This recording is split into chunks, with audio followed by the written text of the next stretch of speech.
Salut tout le monde, c'est Cyril Redfield et aujourd'hui on se retrouve pour la première partie du vidéo test de Metal Gear Solid 5 Ground Zeroes. C'est édité par Konami, c'est développé par Kojima Productions. C'est de l'infiltration, action en vue à la troisième personne. C'est dispo depuis le 20 mars 2014 sur PS360, PS4 One et PC. C'est déconseillé au moins de 18 ans. Et Ground Zeroes, de quoi ça parle? Eh bien ça parle de rien. Voilà, tout simplement, ça parle de rien. Merci d'avoir regardé cette vidéo. Non, je déconne. Ça parle de rien, mais ce jeu n'est pas un jeu, c'est un prologue. Et du coup, les attentes que j'ai ne sont pas les mêmes. Évidemment, on ne peut pas avoir les mêmes attentes pour un jeu et pour un prologue, c'est logique.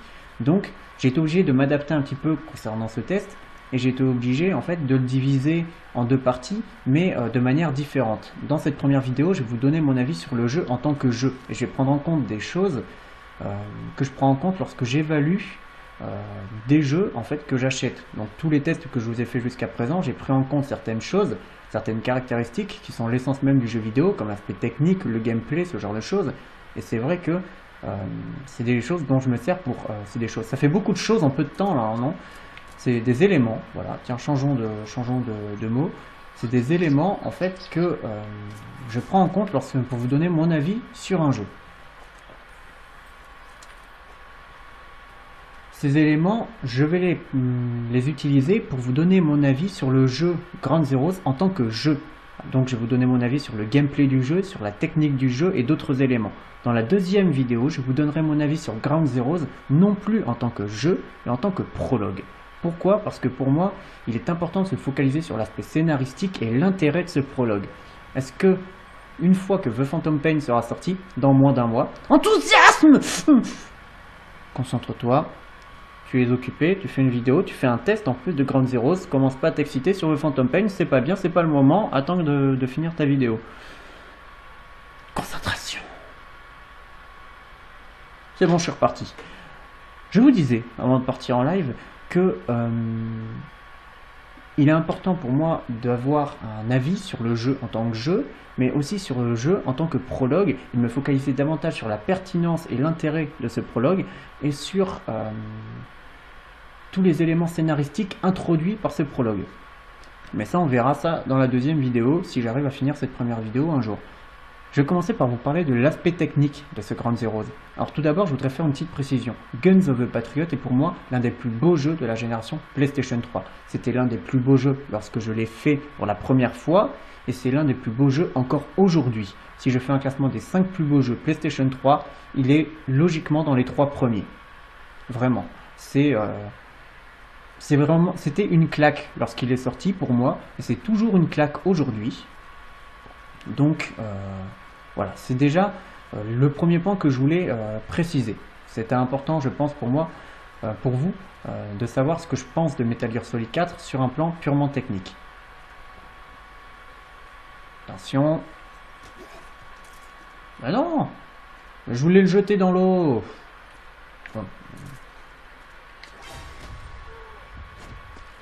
Voilà. J'espère que tu sais nager, hein. Le fait est que donc mes attentes pour ce Ground Zeroes sur un plan purement technique étaient énormes, puisque je m'attendais à un jeu qui soit au minimum plus beau que Guns of the Patriot, ce qui est quand même pas rien, tant que Guns of the Patriot avait mis la barre haute sur un plan purement technique, de beauté purement technique. Tout était réussi quasiment dans le jeu, sur un plan purement technique. Voilà, toi t'auras plus mal aux dents, t'auras plus mal à la tête non plus d'ailleurs. Donc, mes attentes pour ce Ground Zeroes étaient énormes sur un plan purement technique. Et le fait est que la déception est au moins à la hauteur de l'attente. Vraiment, je trouve que le jeu n'est pas très beau. Déjà, les textures sont pas très belles. Regardez le sol, je veux dire, il est vraiment très loin d'être détaillé. Et même les détails, ils sont très loin d'être réussis. On est vraiment dans un jeu qui, techniquement, est à la ramasse, sur un plan de beauté pure, sans être une honte non plus en termes de beauté, ça reste quand même à la ramasse. Mais il y a quand même des éléments qui sont réussis. Si on se concentre encore sur la beauté de ce Ground Zeroes, même si techniquement c'est à la ramasse, il y a quand même des éléments qui sont plus ou moins, je dis bien plus ou moins, agréable à regarder. Je pense par exemple aux effets de reflets, par exemple, sur la combinaison de Big Boss. Donc, je vous montre ça. Les visages, notamment celui de Big Boss, qui est vraiment très bien fait, il est très détaillé, c'est un personnage très charismatique de toute façon. Snake, Big Boss, même d'autres personnages comme... merde, comment il s'appelle le gars là, Oslo, ou même le compère de Big Boss dans Peace Walker et dans ce Ground Zeroes, à savoir Kazushira Mila, je crois que c'est comme ça qu'il s'appelle. Lui aussi il est assez charismatique, il est pas mal du tout. C'est pas mal du tout le chara design de ce personnage, je trouve ça plutôt convaincant. Coucou. Les visages, les effets de reflets sur les vêtements sont plutôt bien rendus, les effets mouillés sont très bien rendus également, mais globalement j'étais beaucoup moins impressionné, même pas du tout impressionné, par l'aspect technique de ce Ground Zeroes, et je trouve que les rares éléments réussis ne sont pas à la hauteur de ce que Guns of the Patriot avait proposé sur un plan de beauté pure, et même au niveau des visages, des détails des visages, ou encore des reflets, ce genre de choses. Vraiment, je trouve que les effets, même s'ils sont réussis dans ce Ground Zeroes, ne sont pas à la hauteur de ce qui avait été proposé dans Guns of the Patriot, et ça c'est quand même un gros problème. Malgré tout, il y a quand même un point positif, c'est la palette de couleurs. Alors là, on s'en rend pas bien compte parce que c'est vraiment une mission spéciale, mais dans d'autres missions, on voit vraiment que les couleurs sont très bien choisies, elles sont chaudes, que peu importe qu'on prenne la mission de nuit ou la mission de jour, on est vraiment dans une palette de couleurs qui a été très bien choisie, très bien travaillée. Ça c'est quand même un point positif. C'est pas ce qu'il y a de plus important, mais ça fait en sorte quand même que le jeu, qui est techniquement à la ramasse, soit un petit peu plus agréable à regarder, ce qui est pas rien. Surtout que c'est pas très beau, donc le fait que les couleurs soient bien choisies, ça ne peut être qu'un point positif. Où je vais là? Bon, je vais essayer d'aller... Ah, voilà, c'est ça que j'attendais. Le mec dans sa voiture... Dans sa voiture. Pour moi, le véritable problème de ce Metal Gear Solid 5, c'est pas tant sa technique, c'est surtout sa distance d'affichage. Alors, je vais vous montrer ça. Non, je sais comment je vais faire.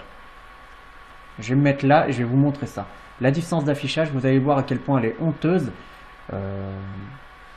quand je vais zoomer. Vraiment, alors là déjà, je peux, en montrant ça, vous voyez que le sol déjà est horrible, la texture est dégueulasse. Derrière, c'est aussi dégueulasse que là, c'est vraiment horrible. Je trouve que sur un plan purement technique, le jeu est à la ramasse et vraiment, on le voit, c'est pas très beau. Mais regardez bien.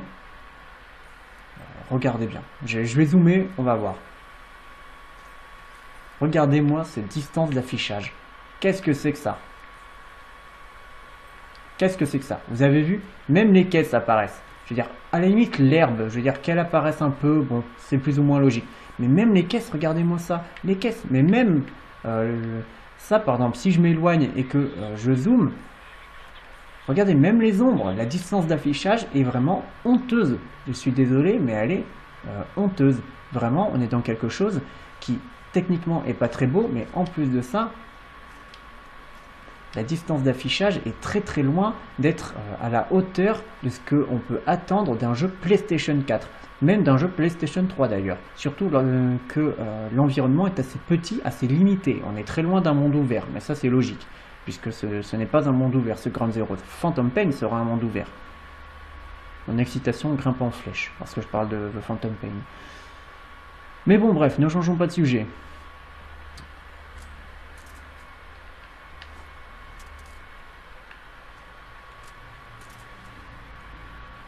Techniquement, le jeu est à la ramasse, et en plus de ça, la distance d'affichage est mauvaise, pour pas dire honteuse.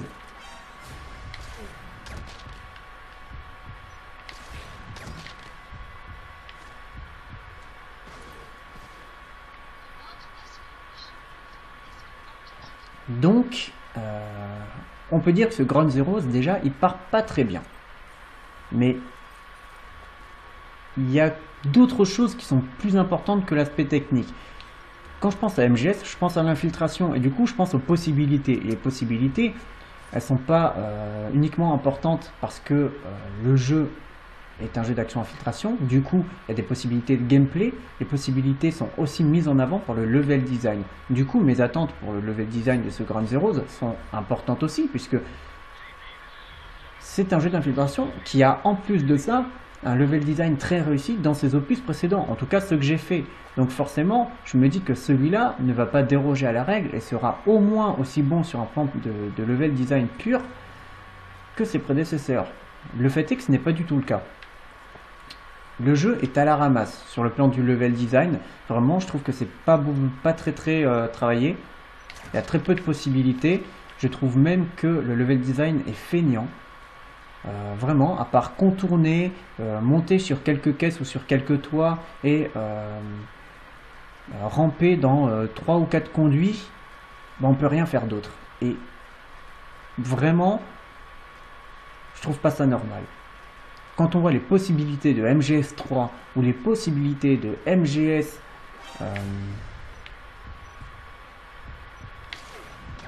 4, même le premier d'ailleurs, sur un plan de level design pur, ben, j'ai du mal à comprendre comment les développeurs ont pu ne pas offrir aux joueurs plus de possibilités avec le level design dans ce Ground Zeroes. Vraiment, pour moi, c'est une incompréhension totale. Déjà 11 minutes, oh là là, faut que je me grouille là.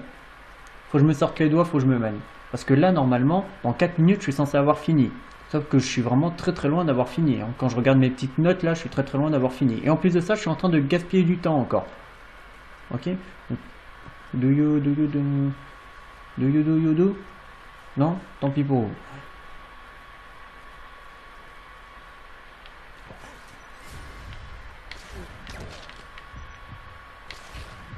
Voilà. Vous comprenez pas non plus, c'est pas grave. De toute façon, vous êtes mouru. Le level design est feignant, mais est-ce que le gameplay est bon? Parce que les jeux d'infiltration, notamment les MGS, les possibilités ne sont pas dues uniquement au level design, mais également au gameplay et à la capacité à offrir aux joueurs différentes approches grâce au gameplay et à ce que peut faire notre personnage. Je trouve que le gameplay de ce Ground Zeroes est vraiment très bon. Personnellement, je l'ai adoré. Je trouve qu'il se prend très bien en main, mais en même temps, il faut quand même un petit temps d'adaptation afin de se rendre compte des différentes possibilités qu'offre le jeu. On n'est pas juste dans un jeu d'infiltration, je m'accroupis et je dégomme le mec qui est derrière moi. Il y a d'autres possibilités, mais pour les découvrir, il va falloir s'intéresser un minimum au jeu et chercher à connaître, enfin à apprendre plutôt, les différentes possibilités que peut offrir ce Ground Zeroes, comme se faire griller parce qu'on vise super mal.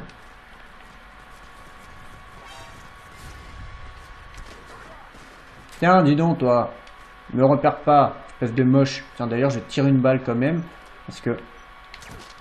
Voilà, non mais je suis désolé, mais aussi, tu me repères, toi, tu me repères, je te repère, on se repère, c'est pas bien, tu vois, pour un jeu d'infiltration. Donc, je te tue, tu ne me repéreras plus. Voilà. Je disais quoi, moi? Oh là, mais j'en ai marre d'être con, hein, vraiment. Oui, le gameplay du jeu est bon, clairement, il est bon.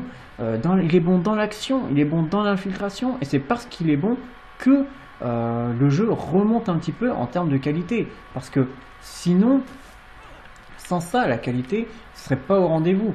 Alors déjà, elle n'est pas exceptionnelle, mais en plus de ça, si le gameplay avait été à la ramasse, on aurait été vraiment dans quelque chose d'anormalement décevant.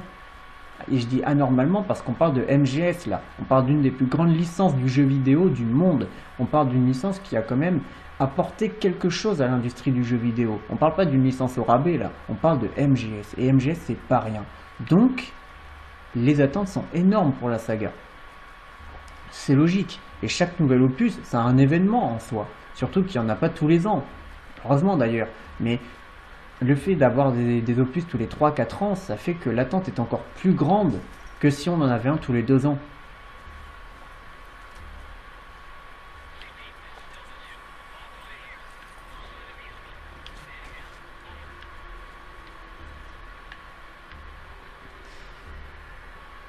Le gameplay est bon dans l'action, dans l'infiltration. Je trouve qu'il est assez riche quand même.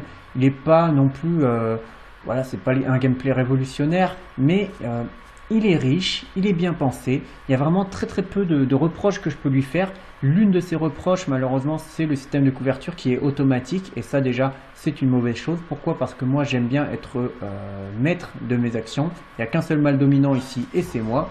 Et ce mâle dominant veut décider quand Big Boss se met à couvert. Tout Big Boss qu'il est, si je lui dis tu ne te mets pas à couvert, tu ne te mets pas à couvert. Sinon tu te prends un coup de couteau, comme le bonhomme qui vient juste de mourir dans d'atroces souffrances.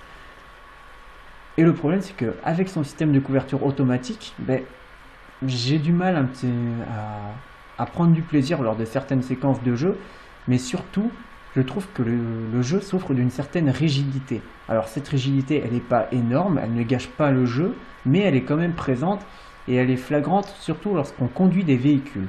D'ailleurs, la conduite des véhicules, je la trouve pas bonne du tout, elle est à la ramasse. Je trouve vraiment que c'est l'une des pires conduites que j'ai vues depuis un moment. Personnellement, j'ai conduit des véhicules uniquement pour essayer, parce que si je n'essayais pas, je ne pourrais pas vous donner d'avis dessus, ce qui est logique. Donc c'est vraiment la seule raison pour laquelle j'ai conduit des véhicules, et honnêtement, rien ne me donne envie de reconduire des véhicules. Je vous le dis comme je le pense, hein. La déception est pas du tout présente parce que c'était pas du tout une de mes attentes, mais la conduite aurait pu être beaucoup plus soignée et bien mieux pensée, et je trouve que là, la rigidité de la conduite et le manque d'intuitivité, je sais pas si ça se dit, mais bon c'est pas grave, vous m'avez compris, lors de la conduite des véhicules gâche vraiment les... Voilà, t'es mort, tu souriras plus. Gâche vraiment le gameplay du jeu, même si la conduite c'est pas l'élément principal, c'est quand même un élément qui est proposé, donc il se doit d'être de qualité d'après moi. Là ce n'est pas le cas, la conduite est à la ramasse, clairement, elle est trop rigide, elle n'est pas agréable, c'est pas bien. Recommence. Malgré tout, il y a des points positifs dans ce Ground Zeroes. Je l'ai dit, il y a le gameplay, mais pas que. La fluidité est également un énorme point positif. Il faut savoir que le jeu tourne en 60 fps constamment. Et ça, c'est vraiment un très très bon point parce que ça permet tout simplement de pouvoir effectuer toutes les actions qu'on veut sans jamais, et je dis bien jamais, avoir de chute de framerate, sans jamais avoir de ralentissement. Et ça, c'est quelque chose de vraiment bon. Surtout que ça nous permet, en tout cas, je trouve que ça permet de mieux profiter du jeu. C'est beaucoup plus agréable et en plus de ça, ça permet aussi de profiter des animations du jeu que je trouve vraiment bonnes. Elles sont détaillées, elles sont soignées, il y a vraiment du travail sur les animations, il y a du travail sur beaucoup d'éléments dans le jeu, mais c'est ça en fait que j'ai du mal à comprendre.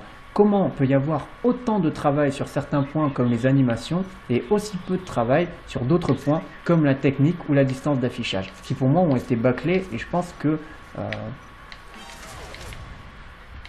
par bâclé, je veux dire que ça a été tout simplement fini à la pisse, et je me demande même s'ils ont commencé à travailler dessus au début du développement. Vraiment.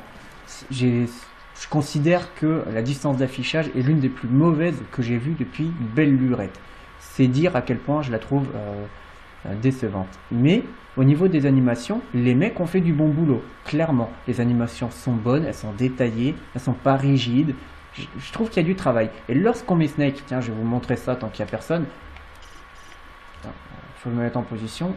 Lorsqu'on met Snake sur le dos, vous voyez, on voit sa poitrine qui est un petit peu plus haute que son ventre, le tout qui se creuse, le personnage parfois va bouger, regardez derrière lui, il cligne des yeux à un rythme irrégulier.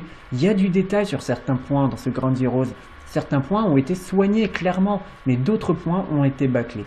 Heureusement, les animations, la fluidité et le gameplay sont réussis. C'est un gros point positif. Heureusement que c'est là, parce que sinon la qualité serait pas au rendez-vous clairement. Parlons un petit peu de la difficulté. Alors je trouve que la difficulté du jeu n'est pas énorme. Après il faut quand même préciser que là je joue en normal. Donc petit joueur diront certains. Et oui, oui, clairement petit joueur, oui. Mais j'ai pas envie de me prendre la tête avec la difficulté lorsque je fais une vidéo. En général, je me mets en facile ou en normal. Donc là, je suis en normal parce qu'il n'y a pas de mode facile. Hein. Voilà, c'est la seule raison, faut être honnête. Mais j'ai eu l'occasion de faire quasiment toutes les missions en difficile. Et c'est vrai que j'ai pas ressenti plus de challenge que ça.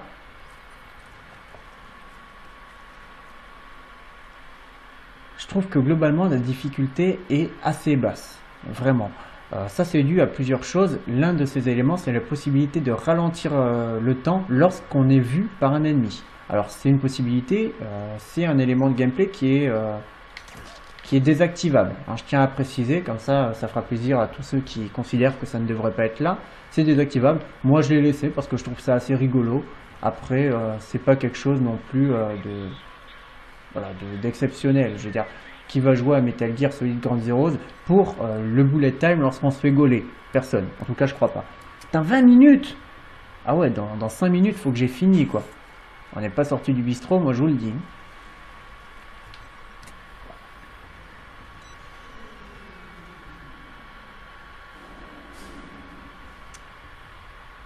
Mais même sans cet élément, sans ce côté bullet time, je trouve que la difficulté n'est pas au rendez-vous. Et ça, c'est dû à un autre élément, c'est tout simplement l'intelligence artificielle, qui est très loin d'être exceptionnelle. Lorsqu'on est à pied, vous voyez, qu'on infiltre le camp, ce genre de trucs, ils vont avoir des comportements plus ou moins, et je dis bien plus ou moins, logiques et cohérents.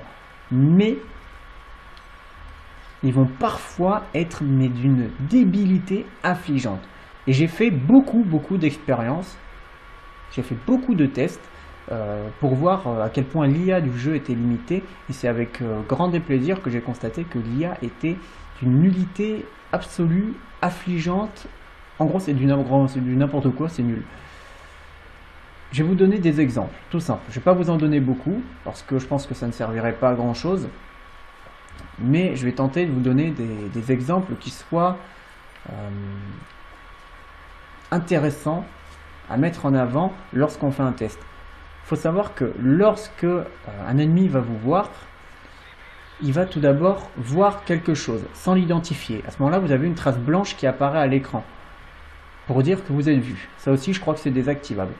Une fois que l'ennemi vous a identifié, vous avez le mode bullet time qui s'enclenche, celui que vous pouvez désactiver.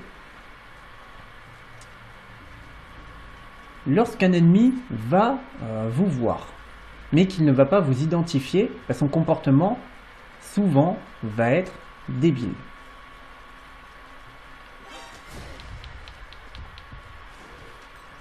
Couteau. Pourquoi son comportement va être débile? Je vais vous l'expliquer tout simplement. Lorsqu'un ennemi, il est tranquille, il balade, il fait sa ronde. Il voit quelque chose d'anormal. Il est censé réagir comment? L'ennemi, à mon sens, lorsqu'il voit quelque chose d'anormal, il est censé aller vérifier. Pourquoi? Parce qu'il n'y a pas eu d'alarme, il n'y a pas eu de mort, il n'y a pas eu de coup de feu. Donc quand on voit quelque chose de bizarre, ça peut très bien être un animal, ça peut très bien être quelqu'un, ça peut très bien être son imagination. Donc du coup, je pense que l'ennemi doit aller vérifier. C'est logique. Après, lorsqu'il y a eu des alarmes, lorsqu'il y a eu des coups de feu, l'ennemi peut avoir peur, peut être stressé. Et du coup, plutôt que d'aller vérifier, de prendre des risques, il va appeler les renforts. Ça, c'est pour moi ce qu'aurait dû être l'IA de ce Ground Zeroes. Mais en réalité, l'IA est beaucoup plus limitée que ça. Déjà, il faut savoir que l'IA, quelquefois, va appeler des renforts et d'autres fois, elle va se déplacer. Et c'est impossible pour moi de vous dire pourquoi elle va se déplacer ou pourquoi elle va appeler des renforts. Quelquefois, ils vont effectuer l'une des deux actions et quelquefois l'autre sans que je puisse vraiment vous expliquer pourquoi. Voilà. Pas de téléphone ici. Et pas de talkie-walkie non plus.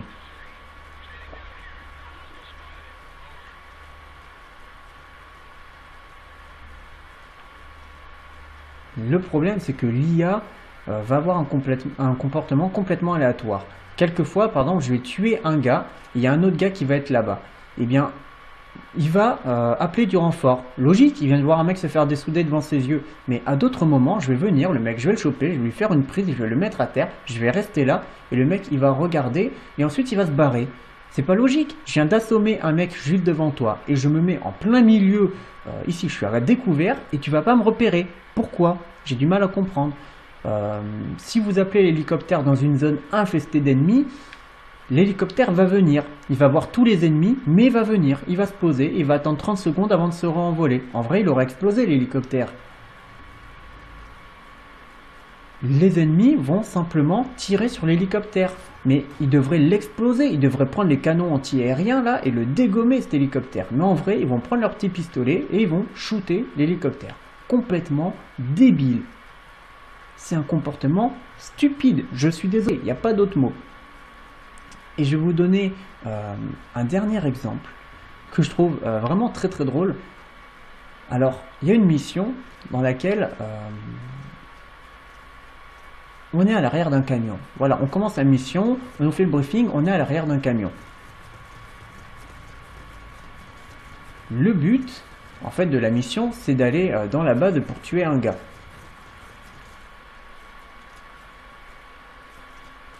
Salut copain. Et je cours parce qu'il faut que je vous montre ça, vous allez halluciner. Le camion, vous voyez, il arrive par là-bas. Donc, il fait le trajet que je fais actuellement à pied. Et je me suis dit, comment va réagir l'IA si elle me voit? Alors, je me suis levé, j'étais dans le camion, j'étais ici, je me suis levé. Le camion était en mouvement. Il y avait un ennemi là, il m'a vu. Ok, je me rebaisse. Le camion continue, donc dans la direction que je prends actuellement, et je regardais l'ennemi qui donc était là, et au lieu de suivre le camion du regard en se disant j'ai vu quelque chose dans le camion, est-ce que je le revois ou quelque chose comme ça, ben, il continuait à regarder là-bas, mais pourtant j'étais dans le camion quand il m'a vu. Donc j'ai pas compris pourquoi il n'avait pas suivi le camion des yeux, pardon. Logiquement, il aurait même dû arrêter le conducteur et lui dire viens, je crois que j'ai vu quelque chose d'anormal à l'arrière du camion, j'aimerais qu'on aille vérifier ta cargaison. Logiquement, il aurait dû faire ça. Ou, si le camion est hors de portée, il aurait dû appeler la base pour dire écoutez, la cargaison numéro, ce que vous voulez, arrive, vérifier le chargement, je crois avoir vu quelque chose dans la remorque du camion. Pour moi, c'est logique ce genre de comportement. Mais en vrai, il n'y a pas ça. En vrai, le mec, il regarde là-bas, le camion, il passe tranquille, et moi, je peux faire ce que je veux, je peux lui balancer des chargeurs, je peux lui tirer dessus, je peux faire tout ce que je veux. Le mec, il regarde là où il m'a vu, mais il ne regarde pas tout simplement le mouvement, il ne prend pas en compte le mouvement. C'est complètement aberrant, l'IA de ce jeu est mauvaise, elle est réellement mauvaise. Il y a très très peu d'éléments positifs que j'ai à mettre en avant sur l'IA. Regardez-moi cette texture, elle est dégueulasse. Pour finir, je vais vous donner mon avis sur la bande son du jeu qui a un élément très très positif. Alors je vais commencer par les bruitages qui sont dans la continuité de ce qui a été proposé précédemment dans la saga. Faut savoir que les bruitages de la saga Metal Gear sont assez spéciaux et que c'est difficile de ne pas prendre en compte les bruitages de la saga lorsqu'on prend en compte la saga. Vraiment. Quand je pense à Metal Gear, je pense aussi à ces bruitages. Au petit ding lorsque je me fais repérer, au petit bruit lorsque je ramasse des munitions. C'est les bruitages qu'il y avait déjà dans le premier opus, mais voilà, ça fait partie de l'identité de la saga Metal Gear, et c'est vrai que c'est important, je pense, de retrouver certains bruitages d'épisode en épisode. Donc jusque là, quelque chose de classique, de connu, mais d'efficace. Concernant le doublage, alors je trouve qu'il est de qualité. Le jeu est entièrement en anglais, il n'y a pas de VF, mais c'est pas plus mal. Le doublage des personnages secondaires est très bon. Vraiment, j'ai pas grand chose à lui reprocher. Mais pour moi, la véritable question, c'est le doublage de Kiefer Sutherland, qui remplace David Hayter pour jouer Big Boss. Est-ce que son doublage est de qualité? Parce que c'est vraiment sur lui que repose une bonne partie des craintes du doublage de ce MGS tout simplement. Donc Est-ce que son doublage est de qualité ou pas? Clairement, oui. Je vais comparer un petit peu avec le doublage de Troy Baker qui a fait le Joker dans le troisième Batman, donc à savoir Arkham Origins. Je vous ai dit que je trouvais que c'était bien qu'ils aient pris Troy Baker parce que justement, il apportait quelque chose. C'était pas forcément mieux ou moins bien que ce qu'a fait Mark Hamill, mais c'était différent. Et à partir du moment où on fait quelque chose de différent, prendre quelqu'un justement de différent, c'est une bonne chose. Et là, c'est la même chose pour Kiefer Sutherland. Il apporte quelque chose à la saga, ou en tout cas à Big Boss.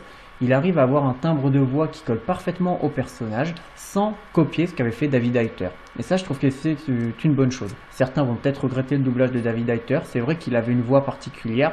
Enfin, il a toujours cette voix particulière, hein, je pense. Hein, je ne crois pas que ça ait changé. Mais Kiefer Sutherland a fait du bon boulot. Personnellement, je n'ai rien contre son doublage, bien au contraire. Je le trouve très convaincant. Donc ça, c'est une fois de plus un point positif concernant la bande son. Et je vais finir avec les musiques que je trouve de qualité, mais sincèrement je trouve que les musiques du jeu sont très très belles. Les musiques, ça a toujours été un gros point positif de la saga Metal Gear, mais dans ce Ground Zero, vraiment je trouve qu'il y a un côté épique, dramatique qui me fait envie. Vraiment, j'ai hâte d'écouter les musiques de The Phantom Pain. Si elles sont aussi bonnes que celles de ce Ground Zeroes, vraiment ça va donner quelque chose d'excellent. Ça, c'est le premier point que je voudrais mettre en avant. Et les musiques, que ce soit celles de la mission principale où on doit récupérer un des personnages, où là la musique est magnifique, ou les musiques des deux cutscenes, on est vraiment dans quelque chose de très positif à ce niveau-là. Globalement, mon avis sur le Metal Gear Solid Ground Zeroes en tant que jeu, c'est qu'il est assez moyen. Alors, techniquement, c'est à la ramasse, la distance d'affichage est horrible, il y a quelques rigidités dans le gameplay, et la difficulté et l'IA sont clairement à la ramasse. Il n'y a pas vraiment de challenge, même en difficile, il n'y a que l'équipement en fait qui va vraiment évoluer, et le nombre d'effectifs, et l'IA est à la ramasse, je crois que je l'ai suffisamment dit. Néanmoins, pour les parties positives, on peut compter sur la bande son, mais également sur le gameplay, les animations et la fluidité. Malheureusement, je trouve que ça ne suffit pas. Heureusement, le gameplay est réussi, c'est l'un des éléments principaux dans le jeu vidéo, mais pour moi, ça ne suffit pas à considérer ce Ground Zeroes comme étant un bon jeu. Mais est-ce que c'est un bon prologue? Ça, je vais y répondre dans la deuxième partie, et je vous retrouve tout de suite pour la deuxième partie en compagnie de Big Boss. Je vous remercie d'avoir regardé cette première partie, je vous dis à tout de suite pour la seconde, portez-vous bien et jouez à Metal Gear, c'est une question de vie ou de mort. Salut!